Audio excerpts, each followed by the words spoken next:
म्हणून द्वितीय पुत्राचं नाव भरत ठेवलं. आता सुमित्रेचा प्रथम पुत्र आहे लक्ष्मण. या लक्ष्मणाचं नाव लक्ष्मण का ठेवलं त्याचं कारण सांगितलं. लक्ष्मीवान स लक्ष्मण. लक्ष्मण या शब्दाचा अर्थ काय? जो लक्ष्मीवान आहे. मग प्रश्न आहे लक्ष्मणाजवळ कुठली लक्ष्मी आहे? तर लक्ष्मणाजवळची लक्ष्मी रामायणात वर्णन केलंय की लक्ष्मणाला फक्त एकच लक्ष्मी माहितीये, राम हा लक्ष्मी. कुठली लक्ष्मी? राम हीच ज्याची लक्ष्मी, त्याचं नाव काय? लक्ष्मण. तुम्हाला सांगतो लक्ष्मीचे किती प्रकार आहेत. 64 प्रकारांनी लक्ष्मी प्रकाशित होते. शुद्ध लक्ष्मीर मोक्ष लक्ष्मी, जय लक्ष्मी सरस्वती, श्रीर लक्ष्मीर वरलक्ष्मीश्च प्रसन्ना मम सर्वदा.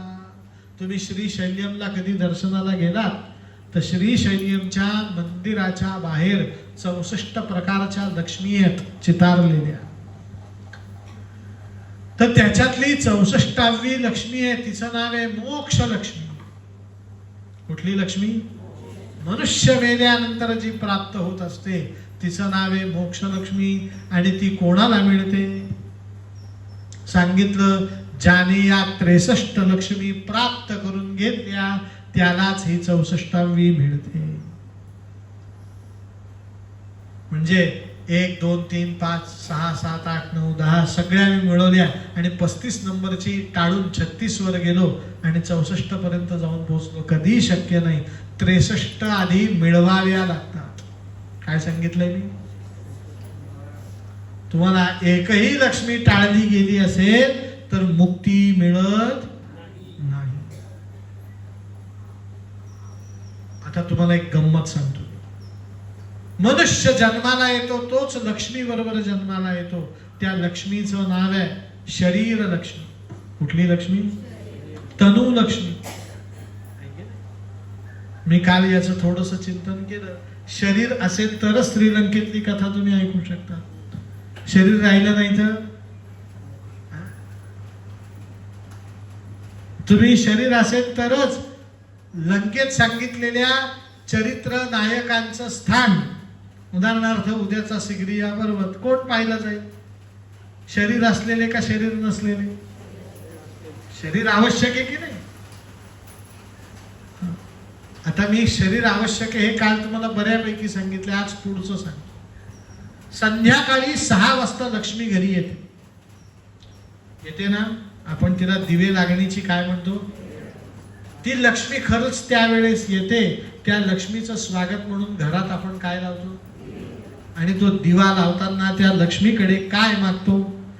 जे मागतो त्यात या गोष्टीचं उत्तर आहे. तिला म्हणतो लक्ष्मी आमच्या घरात ये आणि काय कर? शुभम करोती. आमचं काय कर? आधी शुभ कर. कसं होईल? आर शुभम करोती कल्याणम. आमचं काय कर? कल्याण कर. मग कल्याण कशाने होईल? 2 गोष्टी मागितल्या. पहिलं आरोग्य आणि दुसरं काय? लक्षात ठेवा, आधी कल्याण मग डोंबिवली. स्टेशन असं कुठलंही लगेच येतं का? आधी आरोग्य. मला आधी काय पाहिजे? आणि मग श्रीलंकेला कथा करून जाण्यासाठी धनसंपदा. पण धनसंपदा आहे आरोग्य नाही तर काही उपयोगाचं? मग शास्त्राने सांगितलंय की 63 प्रकारच्या लक्ष्मी प्राप्त होतात. कोणाला? ज्याने राम जवळ केला त्याला. बरं मी माझ्या मनाने सांगत नाही. राम रक्षा सगळ्यांना येते ना. त्या रामरक्षा स्तोत्राची समाप्ती करत असताना बुध कौशिक ऋषी म्हणतात आपदामपहर्तारं दातारं संपदा म्हणजे लक्ष्मी. किती लक्ष्मींचं नाव घेतलं? सर्व संपदा. 64 प्रकारच्या लक्ष्मी कोणाला प्राप्त होतात? जो राम राम म्हणतो. दातारं सर्व संपदा असा लोकाभिरामम श्रीरामम भूयो भूयो नमामि. मग लक्ष्मणाने रामाशिवाय कोणालाही जवळ केलेलं राम हेच ज्याचं धन, त्याचं नाव राम लक्ष्मीवान लक्ष्मणा. राम हीच ज्याची लक्ष्मी, असा तो लक्ष्मीवान कोण आहे? लक्ष्मण. बघा, तुम्हाला एक गंमत सांगतो, उद्याच्या कथेत विस्तृत येईल. प्रभू रामचंद्रांचा विवाह झाल्यानंतर 11व्या महिन्यात वनवास घडला. किती महिन्यात? आणि ज्या दिवशी रामांचा विवाह झाला त्याच दिवशी लक्ष्मणाचा विवाह झाला. रामचंद्र वनवासात निघाले. शंकर म्हणतात, मी रामांना नमस्कार नंतर करतो, आधी नमस्कार करतो लक्ष्मणाला. म्हणे का? तर राम वनवासात निघाले, मिस्टर अँड मिसेस. म्हणजे राम संसार घेऊन निघालेत. एकटे निघालेत का ते? नाही. पण लक्ष्मण मात्र कसा निघालाय? रामाचा संसार सीता आहे, मग लक्ष्मणाचा संसार कोण आहे? सियावर रामचंद्र भगवान. त्यांनी उर्मिलेला घरी ठेवलं आणि संसार कोणाबरोबर मांडला? राम हाच ज्याचा संसार, त्याचं नाव काय? लक्ष्मण. मग राम लक्ष्मी ज्याला प्राप्त झाली त्याचं नाव लक्ष्मण ठेवलं आणि चतुर्थ पुत्राचं नाव ठेवलं शत्रुघ्न. पूर्ण रामायणात मी 10 वेळा सुद्धा शत्रुघ्नाचं नाव घेणार नाही. किती वेळा? आता आज एकदा नाव घेतलं, उद्या लग्नाच्या वेळेस नाव घे. श्रुतकीर्तीचा विवाह शत्रुघ्नाबरोबर झाला बस. आणि पुढे शत्रुघ्न काय होईल? अदृश्य. वाल्मिकी रामायणात शत्रुघ्न मौन आहे. काय आहे? आपल्याला उपदेश केलाय वसिष्ठ ऋषींनी. चतुर्थ पुत्राचं नाव ठेवलेलं आहे शत्रुघ्नंती इति शत्रुघ्न. जो शत्रूंचा नाश करायला समर्थ आहे असा हा पुत्र आहे, त्याचं नाव शत्रुघ्न आहे. विचारला, हा शत्रूंचा नाश कुठल्या शस्त्राच्या जोरावर करेल? म्हणे याच्याकडे एकच शस्त्र आहे, मौन. कुठलं? मराठीत म्हणे, गरजेल तो बरसेल काय. आमचा शत्रुघ्न त्या कॅटेगरीतला नाही. शत्रुघ्न हा शत्रूंचा हनन करणारा आहे, पण तो शत्रूंचं हनन करताना रामाप्रमाणे तेजस्वी होतो. पण तो तेजस्वी होतो हे कोणालाही सांगत तो मौन राहतो. लक्षात ठेवा, काही माणसं इंग्लिशमध्ये संसारात हिडन असतात, हिडन, लपलेली असतात. आहे की नाही? आपली कथा संपणार, आपली कथा कधीही संपू द्या. आरती झाली की तुम्ही सगळे जण जेवायला जाणार की नाही? जेवण तयार असतं. कोणी बनवलं, काय बनवलं माहिती. ते लोक कोण आहेत हो आपल्यासाठी? अज्ञात आहे. ते शत्रुघ्न आहेत, लक्षात ठेवा. ते त्यांचं काय करतात? काम करतात. आहे की नाही? माणसाच्या जीवनात सुद्धा अनेक माणसं आपापले काय करत असतात? कामं करत असतात. ते सगळे शत्रुघ्नाच्या काय असतात? भूमिकेत असतात. आणि जो आपली भूमिका प्रामाणिकपणाने पार करतो, सांगितलं, त्याला कुठल्याही प्रकारचा शत्रू त्याच्यावरती विजय मिळवू शकत नाही. तो शत्रुघ्नंती असतो. म्हणून सांगितलंय मौनम सर्वार्थ साधनम. म्हणून सर्वार्थ प्राप्त करून देतं. माणसाने कमी बोलावं आणि कृतीला काय द्यावं? प्राधान्य द्यावं.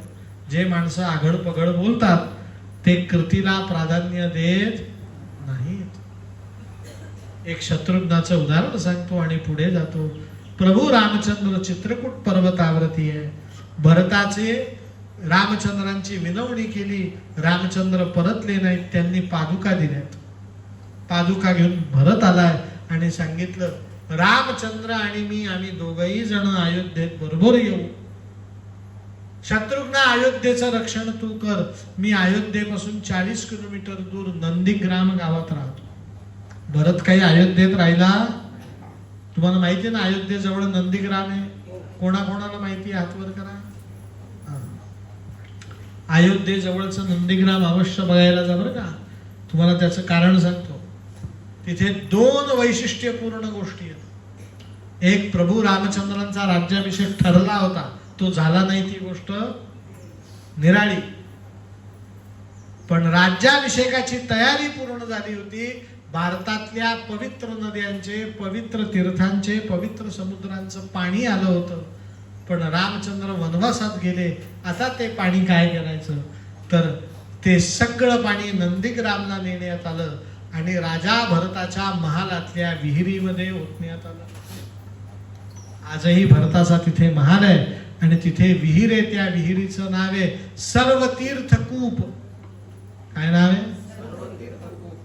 तिथे त्या भारतातल्या सगळ्या नद्यांचं, समुद्रांच्या पाण्याचं अवशिष्ट अंश त्या पाण्यात आहे. आणि भारतामध्ये तुम्हाला कुठेही मूर्ती सापडणार नाही की हनुमंत आणि भरताने मिठी मारलेली आहे. भरत हनुमंतांची काय आहे? मिलाप मूर्ती आहे.